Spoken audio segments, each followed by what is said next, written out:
It was the design of Angelo Ricci and Joe Chesnick and Manuel Silva to call on the terrible old man. This old man dwells all alone in a very ancient house on Water Street near the sea, and is reputed to be both exceedingly rich and exceedingly feeble, which forms a situation very attractive to men of the profession of Messrs. Ricci, Chesnick, and Silva, for that profession was nothing less dignified than robbery. The inhabitants of Kingsport say and think many things about the terrible old man, which generally keep him safe from the attention of gentlemen like Mr. Ricci and his colleagues, despite the almost certain fact that he hides a fortune of indefinite magnitude somewhere about his musty and venerable abode.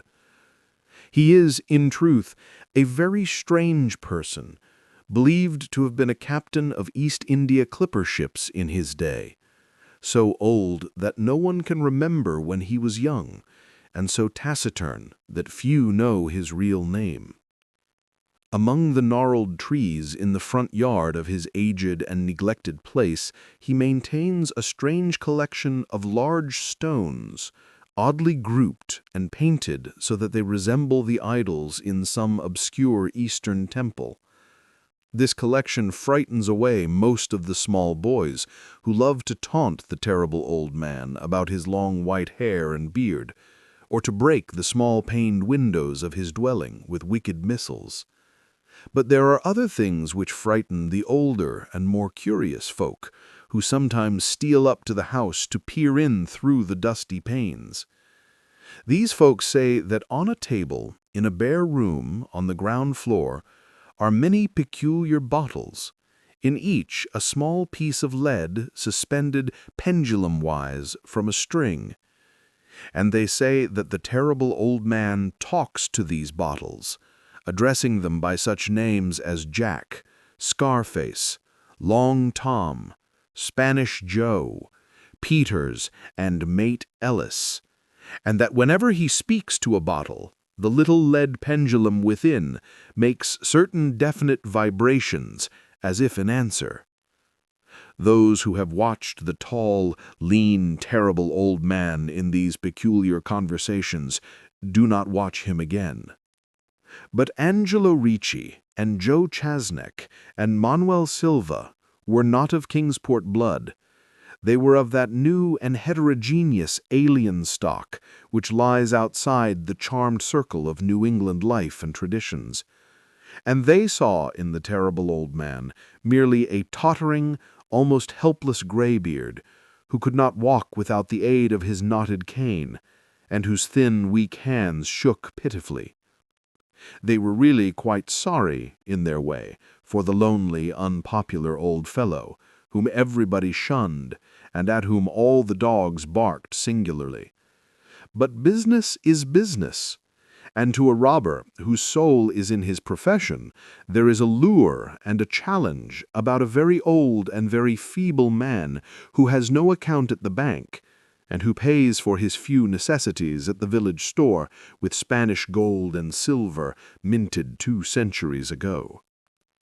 Messrs. Ricci, Chesnick, and Silva selected the night of April 11th for their call.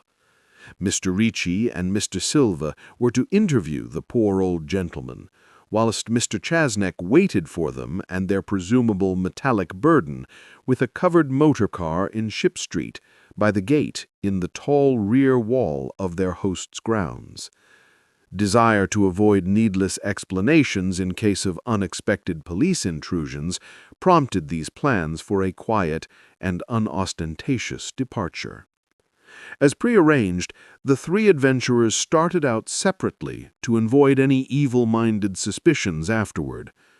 Messrs. Ricci and Silva met in Water Street by the old man's front gate, and although they did not like the way the moon shone down on the painted stones through the budding branches of the gnarled trees, they had more important things to think about than mere idle superstition.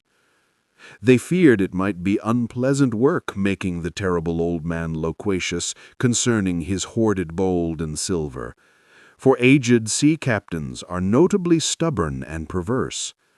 Still, he was very old and very feeble, and there were 2 visitors. Messrs. Ricci and Silva were experienced in the art of making unwilling persons voluble, and the screams of a weak and exceptionally venerable man can be easily muffled. So they moved up to the one lighted window and heard the terrible old man talking childishly to his bottles with pendulums. Then they donned masks and knocked politely at the weather-stained oaken door. Waiting seemed very long to Mr. Chasnek as he fidgeted restlessly in the covered motor car by the terrible old man's back gate in Ship Street. He was more than ordinarily tender-hearted, and he did not like the hideous screams he had heard in the ancient house just after the hour appointed for the deed. Had he not told his colleagues to be as gentle as possible with the pathetic old sea captain? Very nervously he watched that narrow oaken gate in the high and ivy-clad stone wall. Frequently he consulted his watch and wondered at the delay. Had the old man died before revealing where his treasure was hidden, and had a thorough search become necessary? Mr. Chasnek did not like to wait so long in the dark in such a place.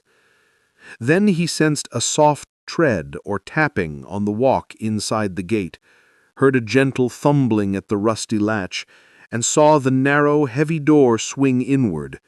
And in the pale glow of the single dim street lamp, he strained his eyes to see what his colleagues had brought out of that sinister house which loomed so close behind.